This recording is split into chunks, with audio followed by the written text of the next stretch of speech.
আজ নিয়ে চলে এসেছি একটি নতুন ভিডিও নিয়ে। দেখুন মটরশুঁটি সংরক্ষণ কীভাবে করবেন খুব সহজে বাড়িতেই। এখানে এই মটরশুঁটিগুলো ছাড়িয়ে নিয়েছি নুন আর লাগবে ভিনেগার। কড়াই জল গরম করতে দিয়ে দিয়েছি। দেখুন জলটি খুব গরম হয়ে গেছে।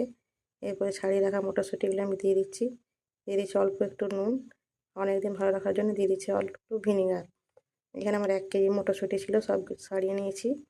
দেখুন মটরশুঁটিগুলো উপরে ভেসে উঠেছে, সেই মটরশুঁটিগুলো তুলে নিতে হবে। আবার উপরে ভেসে গেছে, সেগুলি আমি সব তুলে নিচ্ছি ছেঁকে। সব মটরশুঁটিগুলো দেখুন জলের মধ্যে ভেসে গেলে তুলে নিতে হবে। বেশিক্ষণ রাখলে সিদ্ধ হয়ে যাবে।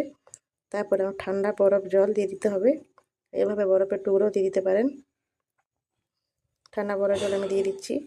সঙ্গে সঙ্গে এটি করতে হবে, রেখে দেওয়া চলবে না। সঙ্গে সঙ্গে ছেঁকে বরফ জল দিয়ে দিতে হবে। কিছুক্ষণ বরফের মধ্যে রেখে দিয়েছি। এরপর আমি ছেঁকে নিচ্ছি। অল্প জল থেকে ছেঁকে নিই, জলটি ঝরিয়ে নিতে হবে ভালো করে। ভিডিওগুলি ভালো লাগলে অবশ্যই ইউটিউব থেকে দিলে চ্যানেলটি সাবস্ক্রাইব করে নেবে, আর ফেসবুক থেকে দিলে ফলো করে নেবে। এরপর এটি কাপড়ের মধ্যে আমি ভালো করে মেলে একবারে জলটি যেমন শুকিয়ে যায় তেমনি করে দিতে হবে, রোদে দেওয়া চলবে না। এরপর আমি বোতলের মধ্যে কুড়িয়ে নিচ্ছি, দিয়ে ফ্রিজে রেখে দিলেই অনেক দিন পর্যন্ত এই মটরশুঁটি ভালো থাকবে।